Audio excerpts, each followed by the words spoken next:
Ang engranding mansyon ay matayog na nakatayo sa pinaka-eksklusibong kapitbahayan ng lungsod, isang malinaw na simbolo ng mga kahangahangang tagumpay ni Ricardo.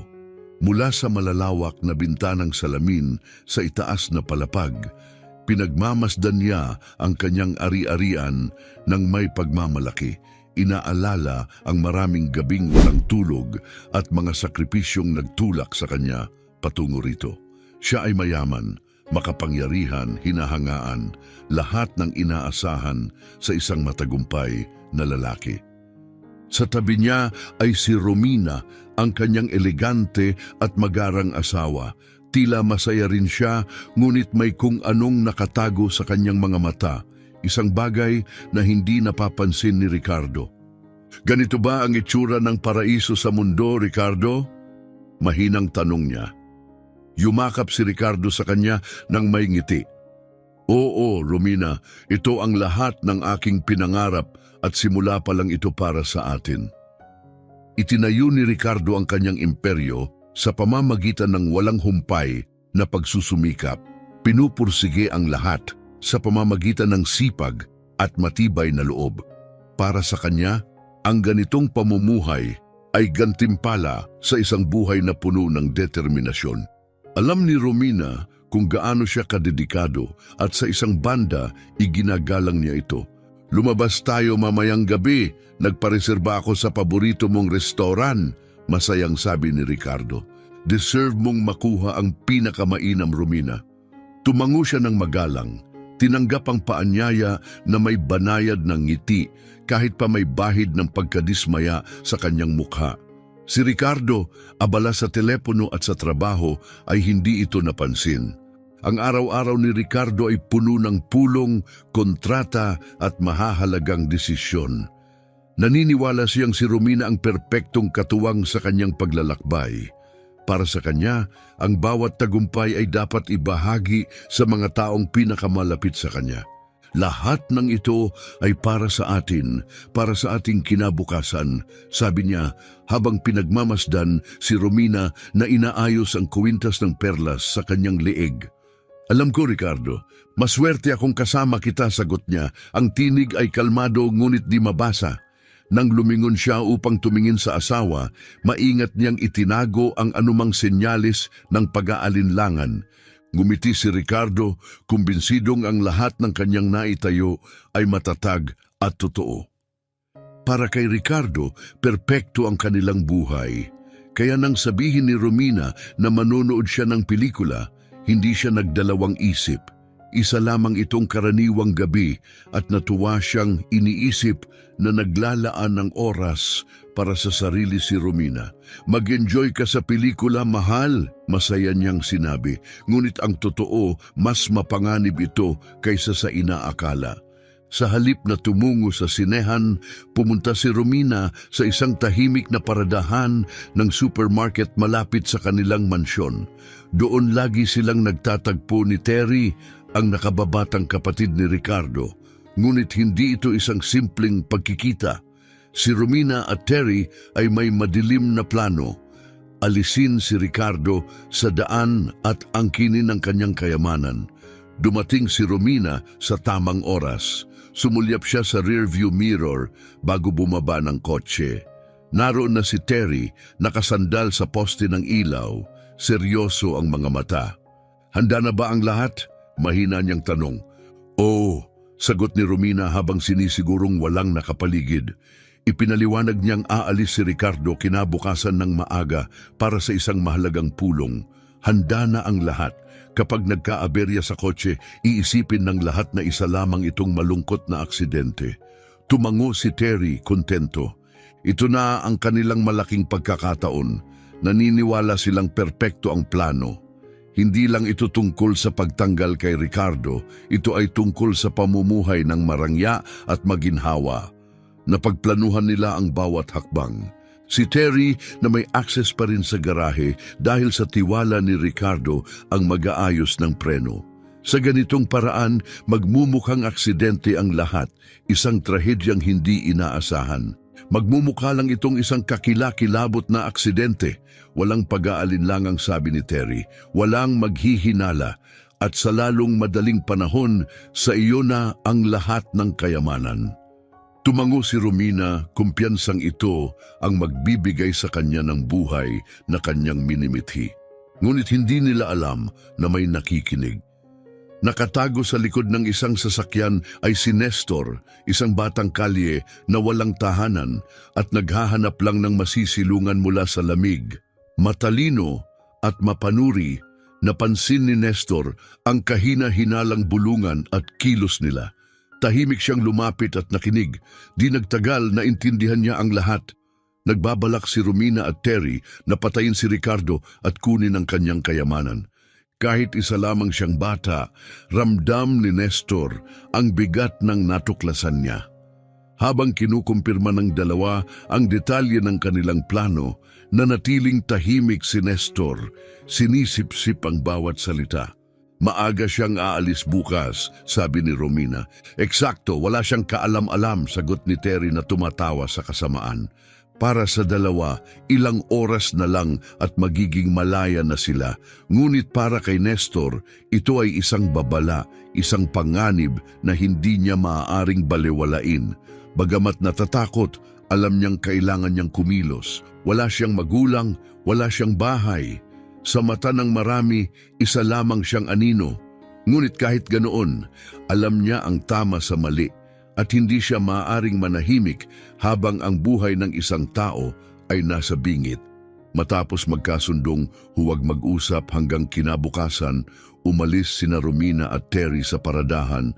Akala nila walang sinuman ang nakarinig o nakakita sa kanila. Ngunit narinig ni Nestor ang lahat. At ngayon, determinado siyang pigilan sila kahit hindi niya alam kung paano. Hindi personal na kilala ni Nestor si Ricardo, pero alam niyang dapat itong bigyan ng babala. Hindi ito karapat-dapat sa ganitong kapalaran. Habang papalayo si Romina sakay ng kanyang kotse, nanatiling nakatago si Nestor, binabantayan ng bawat kilos niya. Paulit-ulit sa isipan niya ang nakakakilabot na detalye ng plano. Alam niyang kailangan niyang malaman kung saan ito nakatira. At sa pag-alis ni Romina mula sa paradahan, gumawa si Nestor ng matapang na desisyon. Gabi ring iyon, gumawa ng matapang na desisyon si Nestor, susundan niya si Romina. Naiintindihan niyang maaaring huli na kung hihintayin pa ang umaga. Kung hindi siya kikilos ngayon, maaaring mabiktima na si Ricardo sa kanilang plano. Sa maingat na distansya, sinundan niya si Romina sa mga kalsada, pilit na hindi nagpapakita, ngunit hindi rin siya pinapalagpas sa kanyang paningin. Bagaman, bata pa, natutunan na ni Nestor sa buhay, sa lansangan kung paano magtago at gumalaw nang hindi napapansin sa lungsod. Patuloy ang pagmaneho ni Romina, walang kaalam-alam na may sumusubaybay sa kanya. Habang lumalalim sila sa kapitbahayan, unti-unting nagbago ang tanawin. Lalong naging enggrande at elegante ang mga bahay hanggang sa lumiko si Romina sa isang tahimik na kalsadang may mga puno sa gilid. Mas mabilis ang tibok ng puso ni Nestor. Malapit na siya, malapit nang malaman kung saan nakatira si Ricardo. Nang siya'y dumaan sa kurba, lumantad sa kanyang paningin ang mansyon. Kahit sa mahinang ilaw, kitang-kita ang laki at karangyaan nito, ang matatayog na bakal na gate, ang landas na may malalambot na ilaw, at ang napakalaking bahay sa likod ay tila mula sa isang panaginip. Ngunit para kay Nestor, na may alam sa madilim na lihim na nakatago roon, ang bahay ay tila isang bitag, hindi isang palasyo. Pumasok si Romina sa loob ng gate nang hindi huminto at tuluyang nawala sa paningin.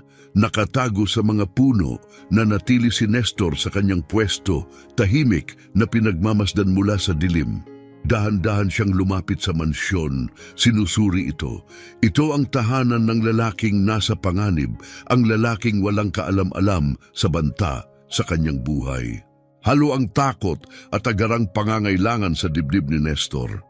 Kailangan niyang magsalita, kailangan niyang sabihin ng totoo, gaano man ito kaimposibleng paniwalaan. Kailangan niyang malaman, bulong niya sa sarili. Kailangan niyang malaman ang plano nila. Pero paano? Paanong paniniwalaan siya ng isang tulad ni Ricardo kung isa lang siyang batang lansangan? Wala siyang ebidensya, salita lang niya. Hindi siya mahalaga. Karaniwan, ang mga tulad niya ay hindi pinakikinggan. Ngunit sa kabila nito, may kung anong hindi siya pinapayagang umatras. Narinig niya ang usapan. Alam niya ang balak ni Romina at Terry. At ang kaalamang iyon ang nagbigay sa kanya ng lakas.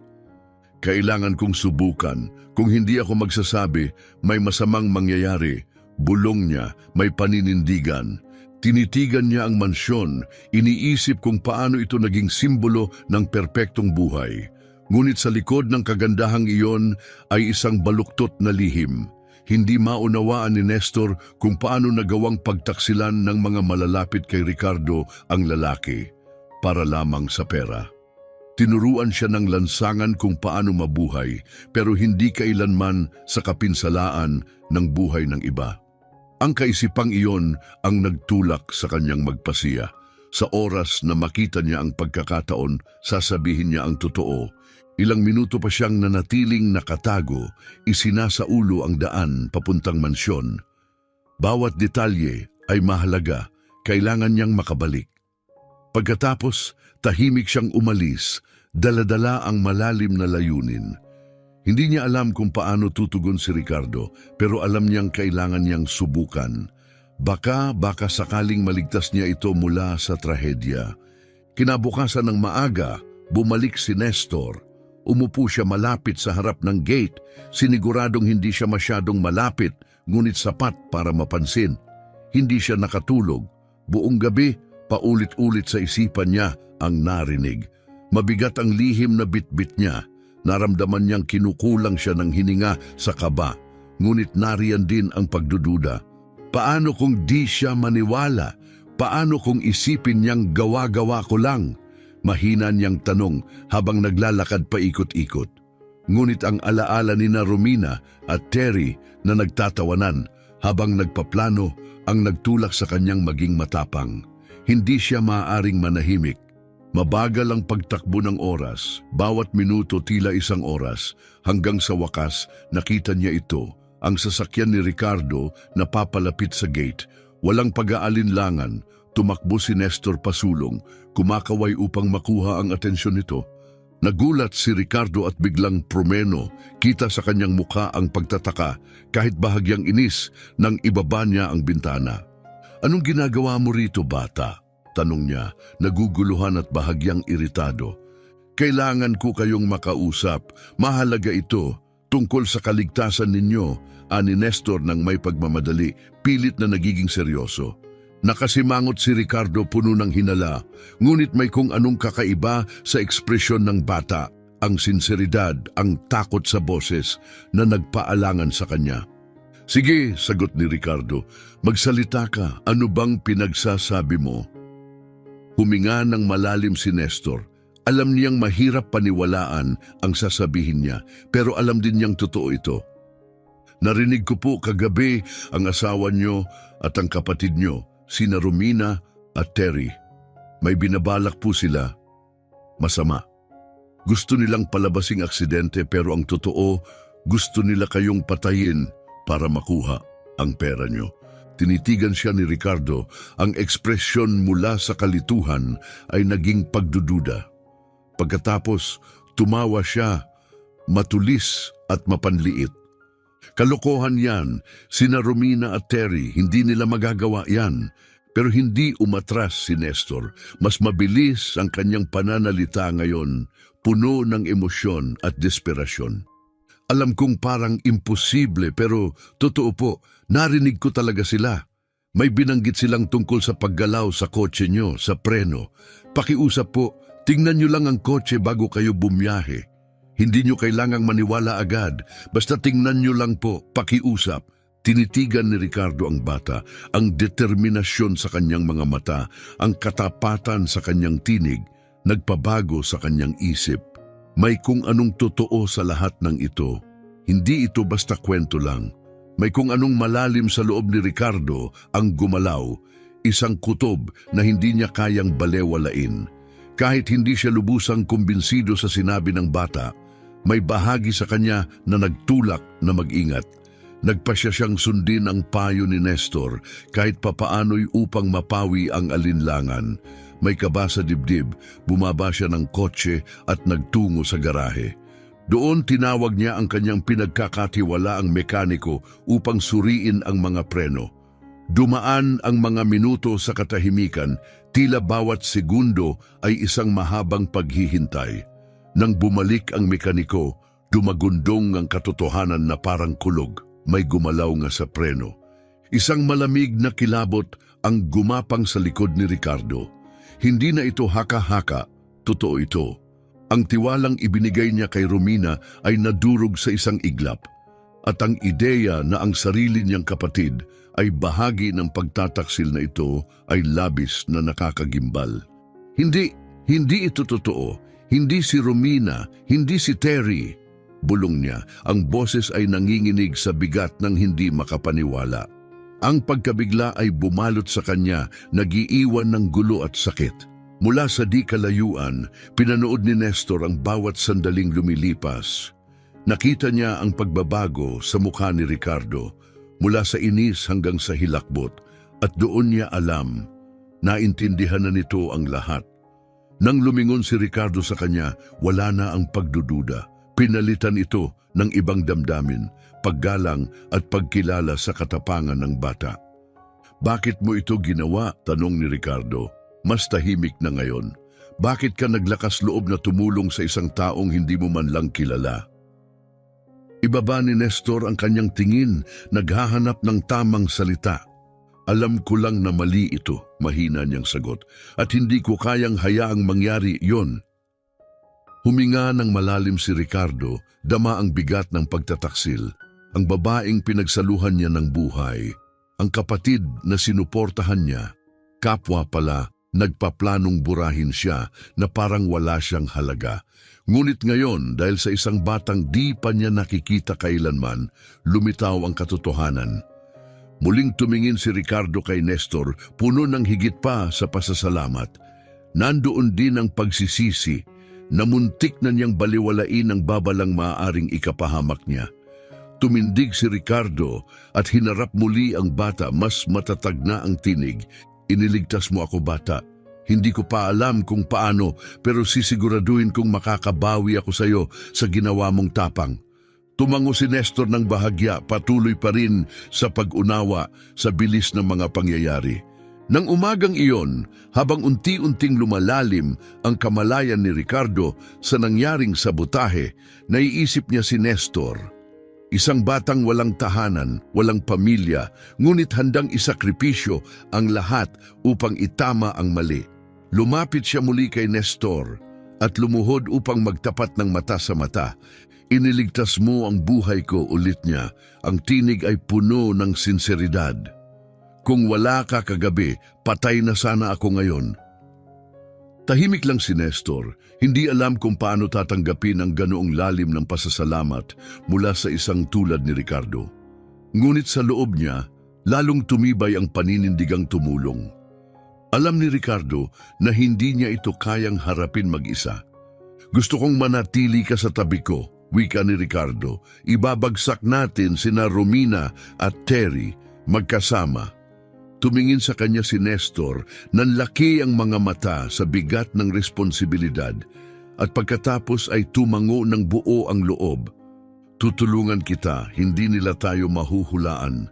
May plano ng unti-unting nabubuo sa isipan ni Ricardo. Alam niyang hindi uubra ang direktang harapan. Kailangan nilang gamitin ang talino, palitawin na nagtagumpay ang plano ni Romina at Terry. Babaguhin ko ang testamento ko, sabi ni Ricardo, nag-iisip ng malakas.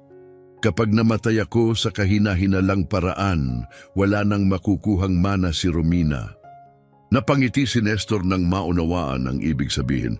Ibig sabihin kahit ituloy nila ang plano, wala silang mapapala? Tanong niya. Tama, sagot ni Ricardo, natuwa sa bilis ng pagkuha ng bata. Habang ipinapaliwanag niya ang buong plano, unti-unti rin niyang hinangaan ang talino at tapang ni Nestor. Sa kabila ng lahat ng hirap na dinanas nito, may matibay itong paninindigan sa tama. Simula ngayon, magka-team tayo, sabi ni Ricardo. Ikaw ang magiging mata at taing ako. At sisiguraduhin kong hindi ka na muling matutulog sa lansangan. Sa mga salitang iyon, may naramdaman si Nestor na matagal na niyang hindi nararamdaman, tiwala. Tumango siya, handang samahan si Ricardo hanggang sa dulo. Ngunit alam ni Ricardo na kailangan pa nila ng isang huling hakbang upang lubos na malinlang sina Romina at Terry. Tumigil siya at tiningnan si Nestor na may ningning ng tapang sa mga mata. Magpapanggap akong naaksidente, aniya. Gagawin nating mukhang tagumpay ang plano nila. Napanganga si Nestor sa gulat. Pagkatapos, unti-unti, lumitaw ang isang matalinong ngiti sa kanyang labi. Iisipin nilang patay ka na, kaya bababa ang bantay nila. Tama, kumpirmang sagot ni Ricardo. Kapag naniwala silang panalo na sila, doon tayo tatama. Lumakas ang kumpiyansa ni Nestor. Bahagi siya ng isang mahalagang misyon, isang bagay na tama. Magkasama, babaliktarin nila ang sitwasyon. Dumating ang gabi ng plano. Sina Ricardo at Nestor ay paulit-ulit na inensayo ang bawat detalye. Sa napagkasundo ang lugar, huminto si Ricardo upang isakay si Nestor na naghihintay na may pag-asang nakasindi sa mga mata. Pag-akyat ng bata sa upuan, nagkatinginan sila ng may pagkakaunawa. Ito na yon, bata. Kailangang kapanipaniwala ito, ani Ricardo, mahigpit ang hawak sa manibela. Tumango si Nestor, seryoso ang mukha. Paniwalaan nila tayo, gawin nating totoo ang palabas. Kasama niyo ako, Ginoong Ricardo, gawin na natin ito, sabi ni Nestor. Matatag ang tinig at puno ng determinasyon. Maingat na nagmaneho si Ricardo papunta sa isang tahimik at inabandona ng daan ang lugar na kanilang pinili upang isagawa ang huwad na aksidente. Mas maaga pa, sinabi niya kay Romina na kakailanganin niyang magpahinga ng ilang araw sa bahay pahingahan sa probinsya. Tila natuwa ito at may ngiting banayad nang nagpaalam. Mag-ingat ka, mahal. Magpahinga kang mabuti. Matamis na wika nito. Lubos na kumbinsidong malapit na ang katapusan at matutupad na ang kanyang mga pangarap. Si Ricardo, habang itinatago ang unos ng katotohanan sa likod ng kalmadong mukha, ay umalis kasama si Nestor. Pagdating nila sa liblib na lugar, bumaba sila ng sasakyan at sinimulang isagawa ang kanilang palabas. Maingat na sinuri ni Nestor ang loob ng kotse upang siguraduhing walang naiwan ni isang gamit ni Ricardo na maaaring magbunyag ng kanilang lihim. Malinis po rito, sir, ulat niya, tiyak at propesyonal ang tono. Tumango si Ricardo, humanga sa talas ng pag-iisip ng bata. Ayos, sagot niya, sabay simula sa pinakadelikadong bahagi ng plano. May inihanda si Ricardo na isang aparatong magpapaliyab sa sasakyan upang magmukhang isang trahedya. Magkasama silang lumayo sa ligtas na distansya. Sa isang pindot lang, sumiklab ang apoy, lumamon sa kotse at pinuno ng liwanag at usok ang gabi. Ang sasakyan ay naging abo at baluktot na bakal. Para sa sino mang mapadaan, tila ito ay isang malagim at nakamamatay na aksidente sa isang liblib na kalsada. Kinabukasan, naging usap-usapan ito. Isang katawan raw ang nasunog sa isang aksidente. Mabilis itong kinagat ng media at ang sinasabing pagkamatay ni Ricardo ay naging pampublikong kaalaman. Si Romina ay umarte ng perpekto.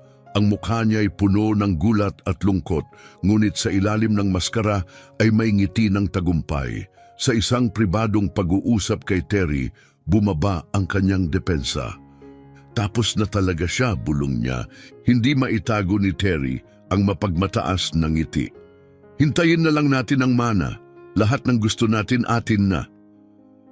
Ngayon si Romina na nagpapanggap bilang nagdadalamhating balo ay ginampanan ng papel na may kalkuladong husay. Tumanggap siya ng pakikiramay ng may biyaya. Ang mga luha ay sinadyang ihulog sa tamang oras. Ngunit sa pribadong sandali, iniisip na niya ang bagong buhay, mayaman, malaya at si Terry sa kanyang tabi. Lalong naging kumpiyansa sina Romina at Terry araw-araw. Sigurado sila naganap na ang plano. Walang makakahadlang sa kanila at sa kayamanang inaasam. Ngunit habang sila ay naliligo sa huwad na tagumpay, si Nestor ay nanatiling tago sa anino. Tahimik na pinagmamasdan ang bawat kilos, hindi nagpaparamdam. Pinakikinggan niya ang bawat bulong tungkol sa mana, bawat ngiti ng kasakiman, bawat susunod nilang hakbang. At bawat detalye ay isinusumbong niya kay Ricardo na ligtas at naghihintay. Kumbinsido silang totoo ang lahat, ulat ni Nestor. Akala nila patay ka na. Pinag-uusapan na nila kung paano nila gagastusin ang pera mo. Tumango si Ricardo, sinisip-sip ang bawat salita. Tagumpay ang unang bahagi, ngayon oras na para sa susunod. Ilang araw ang lumipas, dumating sina Romina at Terry sa opisina ng abogado ni Ricardo. Nakaitim silang pareho, ginagampanan ng papel ng balo at nagluluksa. Ngunit sa likod ng kanilang kasuotan, may bulong ng kasabikan. Ito na ang sandaling kanilang hinihintay. Sa sasakyan, yumuko si Terry at bumulong, lahat ng ito magiging alaala na lang. Tumango si Romina, kalmado ang mukha, ngunit kumakabog ang dibdib. Sa loob ng opisina, sinalubong sila ng abogado ni Ricardo, formal at may pakikiramay. Maupo po kayo, dadaanan natin ang lahat ng maayos, wika nito habang kinukuha ang isang makapal na folder. Tumango si Romina, nakasuot ng maskarang lungkot. Maraming beses na niyang ininsayo ang ekspresyong ito, marangal na pagluluksa, at ngayon ay aktwal na niya itong isinabuhay. Sinimulang basahin ng abogado ang nilalaman ng testamento ni Ricardo. Isa-isang tinukoy ang mga ari-arian, kabuhayan at mga tagubilin. Habang dumarami ang bilang at halaga, hindi na halos maitago ni Romina ang pananabik. Lahat ng kanyang pinangarap tila abot kamay na. Ngunit pagkatapos ay may hindi inaasahang nangyari. May isang kamakailang idinagdag na probisyon, ani ng abogado, matatag ngunit seryoso ang tono. Nagkatinginan sina Romina at Terry, may kaba sa mga mata, ngunit pilit pa ring kalmado. Malit na detalye lang yan siguro, ani Terry, may pilit na ngiti. Nanatiling walang emosyon ang mukha ng abogado habang nagpatuloy. Ayon sa bagong probisyon, maipapamana lamang ang yaman ni Ricardo sa kanyang asawa kung ang sanhi ng kanyang pagkamatay ay natural.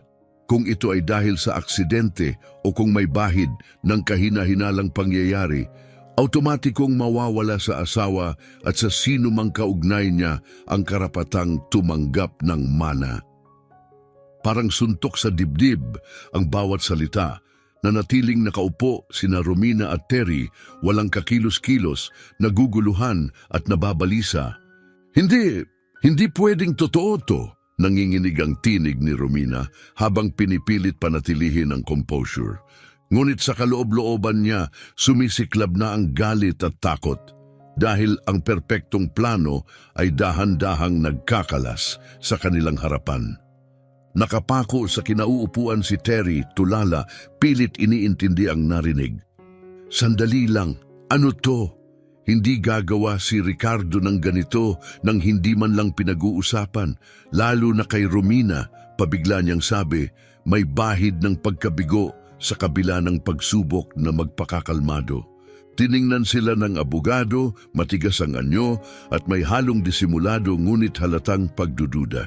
Desisyon ito ni Ricardo buong buo at maayos itong naitala. Ang probisyong iyon ay idinagdag ilang araw lang bago ang aksidente. Napangiwi si Romina, ang pagkagulat ay unti-unting napalitan ng matinding galit.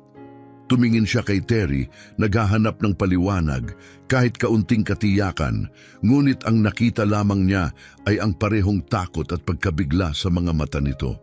Umiling si Terry, waring tinatanggihan pa rin ang katotohanan. At sa isang biglaang pagsabog ng damdamin, binagsak ni Romina ang kanyang mga palad sa mesa. "Ito'y kalokohan!" sigaw niya. "Ginawa niya ito ng sadya!" Ang maskara ng pagdadalamhati na pinaghirapan niyang suotin ay nagsimulang mabasag. Tumaas ang kanyang tinig at ang lungkot ay napalitan ng hayagang galit. Tahimik na nanood ang abogado, matalim ang tingin. May mali at dama niya ito. Biglang bumukas ang pinto ng opisina at naroon siya, si Ricardo, buhay. Katabi niya si Nestor, matikas na nakatayo, puno ng tahimik na pagmamataas. Ang paglitaw ni Ricardo, buo, ligtas, ay tila nagpatigil ng oras. Nanlumo sina Romina at Terry, ang mga mukhay na mutla sa gulat, tila biglang bumaliktad ang mundo. Humakbang si Ricardo palapit, ang mga mata ay nakatuon sa 2 taong nagtaksil sa kanya. Ang kanyang tinig ay kalmado, ngunit matigas, may dalang lakas na hindi matitinag. "Nagulat kayo?" Walang nakasagot. Sila'y tuluyang naipit sa sulok ng katotohanan. Nakatayo si Nestor sa tabi ni Ricardo, nakamasid sa dalawa, dala ang tahimik na tagumpay. Siya ang tumulong upang mangyari ang sandaling ito. At ngayon, katarungan ang pumasok sa pintuan. Lumapit pa si Ricardo. "Alam ko ang lahat, ang plano, ang sikretong pagkikita sa paradahan. Bawat salitang binitawan nyo, narinig ko." Nanigas ang mukha ni Romina, si Terry na may parang lumiliit sa kanyang upuan. Wala nang pagkakaila, nalaglag na ang maskara. At sila mismo ang tumapak sa kanilang bitag. "Akala nyo ba kaya nyong burahin ako?" Patuloy ni Ricardo. Bawat yapak ay tila nagiiwan ng bigat ng pagkakanulo. "Akala nyo pwede nyong kunin ang lahat ng pinaghirapan ko at mamuhay na parang walang nangyari." Katahimikan ang lumukob sa silid. Nagpapalitan ng damdamin ang bawat isa, kahihiyan, galit, kawalan ng paniniwala. Ang lalaking nakatayo sa harap nila ay hindi na ang Ricardo na dati nilang kilala. Siya na ngayon ay pinanday ng sakit, pinatatag ng katotohanan. "Yun ba ang plano nyo?" tanong niya. Ang boses ay matatag at kontrolado. "Patayin ako at pakinabangan ang lahat ng meron ako, na para bang hindi nyo kailangang managot." Bahagyang bumuka ang bibig ni Romina, pilit binubuo ang itsura ng pagsisisi. Ang mga mata niya'y sinusuri ang mukha ni Ricardo, umaasang may awa pa ring natitira roon. "Ricardo, ang gusto lang namin," panimula niya, nanginginig ang tinig, pilit nagpapakumbaba. Ngunit pinutol siya ni Ricardo sa pamamagitan ng malamig na tingin. "Ang gusto niyo, Romina, ang bahay ko, ang pera ko, ang tiwala ko," anyang matalim. "Lahat ng ibinahagi ko sa iyo, lahat ng itinayo ko, kulang pa ba yon? At ikaw, Terry," sabay lingon sa kapatid, "tinawag kitang pamilya, pinaniwalaan kita, at anong ginawa mo? Tinalikuran mo ako." Bawat salita'y parang martilyong bumagsak. Hindi makatingin si Terry. Yumuko ito habang ang kahihiyan ay malinaw na nakasulat sa kanyang mukha. Hindi ko sinasadya, nalito lang ako," pautal niyang sagot. "Pinaniwala ako ni Romina na kailangan niya ako, na ikaw ay wala na." Pinutol siyang muli ni Ricardo, mas malamig pa ang tinig.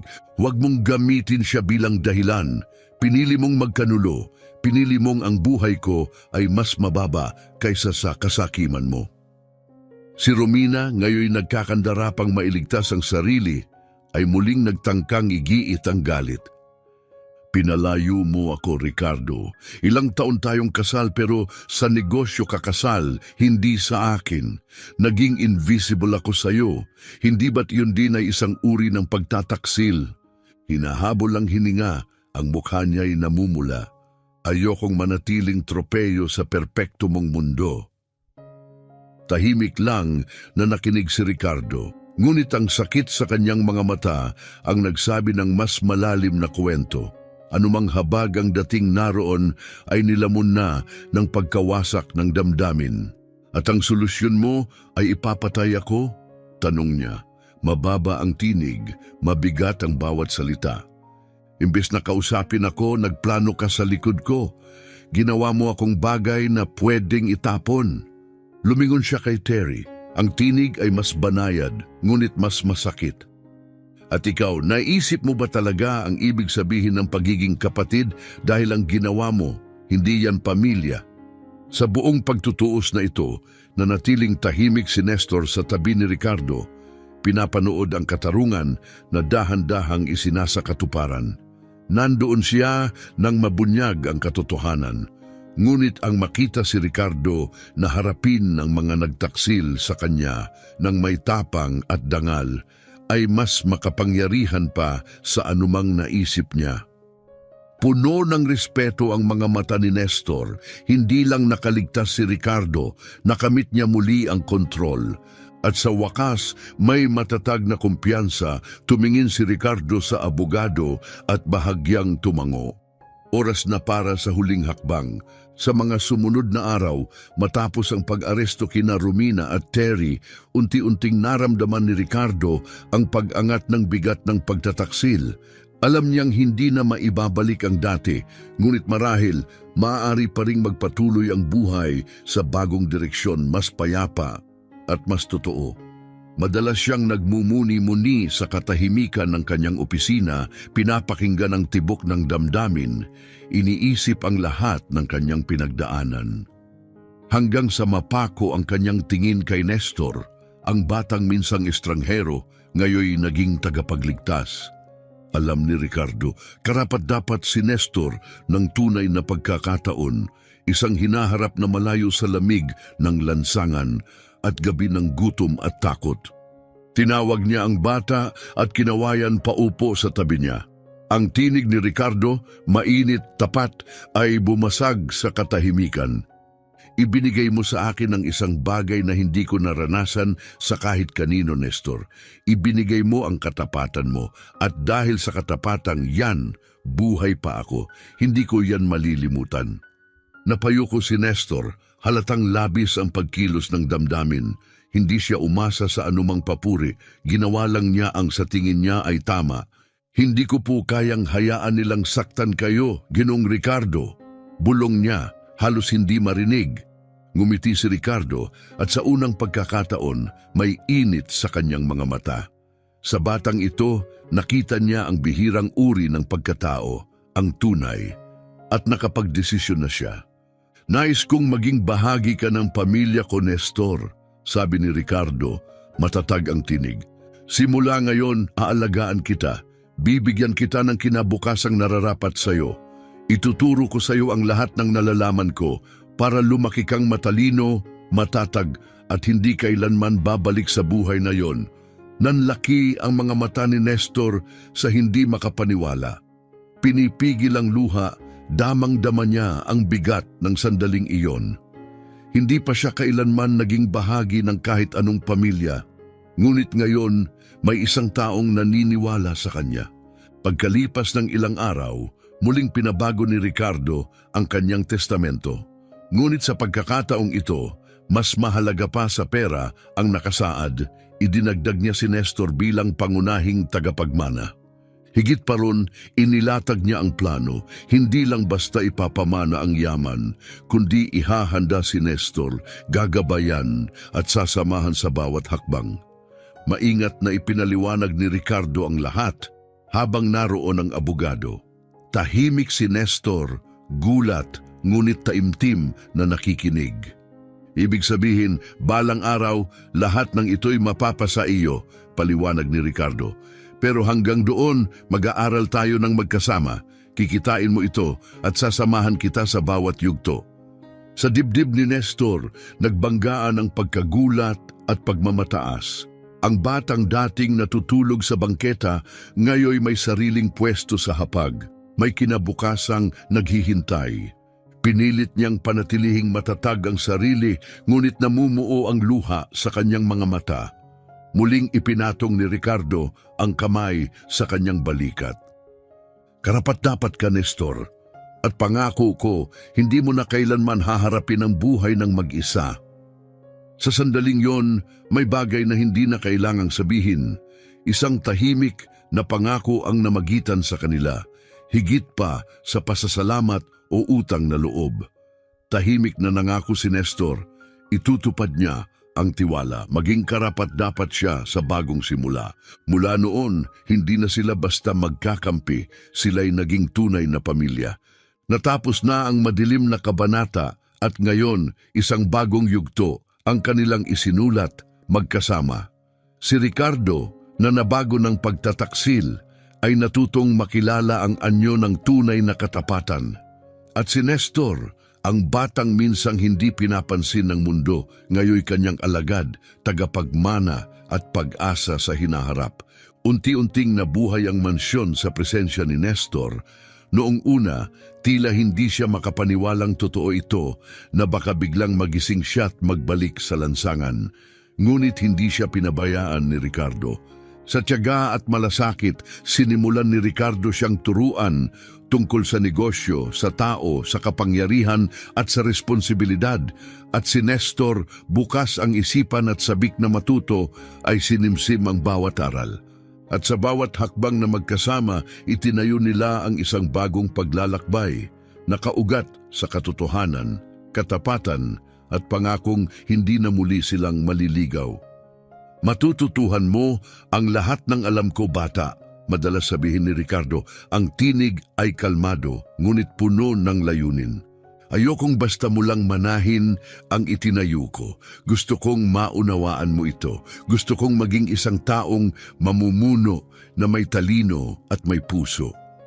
Bawat araw ay may bagong aralin. Maingat at matiyagang ginabayan ni Ricardo si Nestor, hindi lamang sa mundo ng negosyo, kundi sa mga prinsipyong bumubuo sa isang tunay na pinuno. Itinuro niya na ang respeto, katapatan at pananagutan ay mas mahalaga pa kaysa sa anumang ari-arian. Dalhin mo ang mga pagpapahalagang yan sa puso mo, anya, at magiging tao kang may tunay na saysay. Tahimik na nakikinig si Nestor, iniiimbak ang bawat salita. Higit sa lahat, nais niyang patunayan na karapat-dapat siya sa tiwalang ibinigay sa kanya. Habang siya'y natututo at humuhusay, ang paghanga niya kay Ricardo ay naging higit pa, isang matinding hangaring maging taong karapat-dapat sa pangalawang pagkakataong natanggap. Para kay Ricardo, may pagbabago ring nagsimula. Habang pinagmamasdan niya ang pagbabagong anyo ni Nestor, unti-unting gumagaling ang sugat sa kanyang puso. Ang buhay niyang dating umiikot sa kapangyarihan at tagumpay, ngayoy nakahanap ng bagong kahulugan. Ang paggabay kay Nestor ang naging kanyang dakilang misyon. Pamilya nakita Nestor, sabi ni Ricardo isang hapon, habang nahihirapan ang bata sa isang masalimuot na leksyon. At ang ibig sabihin ng pamilya, hindi tayo nag-iiwanan, laging may alalay, palagi. At mula noon, iyon ang naging saligan ng kanilang samahan. Hindi lang leksyon sa negosyo ang kanilang pinagsaluhan. May mga mahabang hapunan, hating gabi ng pag-uusap, pangarap para sa hinaharap at tawanan na umalingaw-ngaw sa bahay na dati tahimik at malamig. Ang dating malamig na mansyon ay unti-unting nabuhay, nagkaroon ng init na matagal nang nawala. Para kay Nestor, ito'y isang bagong simula, isang tunay na pangalawang pagkakataon. Sa katauhan ni Ricardo, nakatagpo siya hindi lang ng gabay, kundi isang tahanan.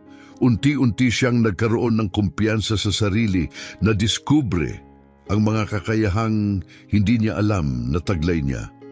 Lumiwanag ang kanyang kinabukasan. Habang lumilipas ang panahon, lalong lumalim ang kanilang ugnayan. Mula sa pagiging guro at mag-aaral, naging higit pa isang tunay na ugnayan ng ama at anak. Dumaan sila sa mga pagsubok, syempre. Ngunit hinarap nila ang lahat ng magkasama, magkatabi at may paninindigang hindi matitinag. Sa loob ng dating malamig na tahanan, may ipinanganak na makapangyarihan, hindi lang isang pamana, kundi isang bagong simula. Isang bagong buhay, pinanday ng dalawang taong may dahilan sana para sumuko, ngunit piniling magtiwala, magtayo muli at maniwala.